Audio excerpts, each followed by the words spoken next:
want to find the integral of 1 over x times the square root of 16 plus x squared. So let's use trig substitution. We'll let x equal 4 tangent theta. So dx is equal to 4 secant squared theta d theta. So we're just going to replace this thing with x. So this is x equals 4 tangent theta. Squaring that, we get 16 times tangent squared. We have factors of 16, so we can pull that out. And we'll multiply that by 1 plus tangent squared. This 16 will come out as 1/4. So you have secant squared over tangent times the square root of 1 plus tangent squared. 1 plus tangent squared is just secant squared. So then we'll take the square root of that to get secant. We have secant squared over secant. That's going to simplify. It's going to be secant over tangent. And if you write this in terms of sines and cosines, it's 1 over cosine divided by sine over cosine. Cosines are going to cancel, so I'm left with 1 over sine, which is cosecant.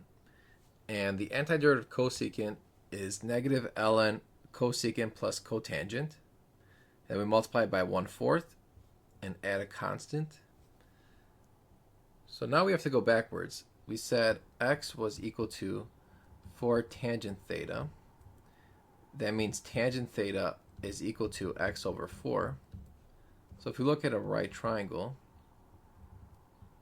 call this theta. So tangent is opposite over adjacent. Pythagorean theorem says the hypotenuse is x squared plus 16, square root of that. So if we're looking at cosecant theta, that's 1 over sine. Sine is opposite over hypotenuse. So 1 over that will be hypotenuse over opposite. That will be the square root of x squared plus 16 over x.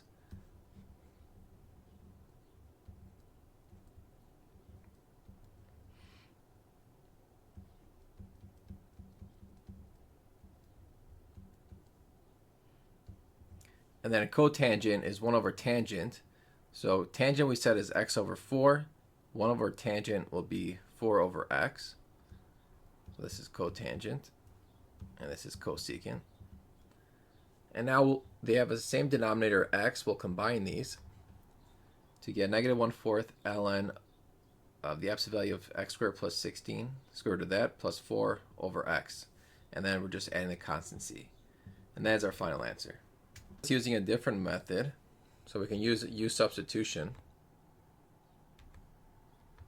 So we'll let u equal the square root of 16 plus x squared. So du is x over the square root of 16 plus x squared dx. So let's see what we have. If we solve for dx, that is equal to the square root of 16 plus x squared over x du. But we have, so we'll substitute that in. So we have 1 over x times square root of 16 plus x squared. Now if you plug in dx, that's what we just solved here. That's square root of 16 plus x squared over x du. These are going to cancel, and I'm just left with 1 over x squared du. Now, we know we know that u is equal to the square root of 16 plus x squared, so we can square both sides to get u squared is equal to 16 plus x squared, and if you subtract both sides by 16, we get x squared.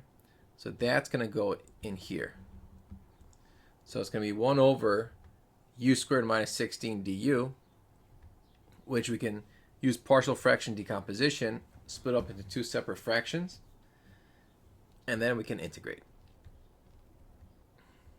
So we have 1/8 ln of absolute value u minus 4 minus 1/8 ln absolute value u plus 4 plus c. Replace u with the square root of 16 plus x squared. And then now we can combine them. So we have a minus here, so you can put basically all this under one natural log. This will go in the denominator to get this as our final answer.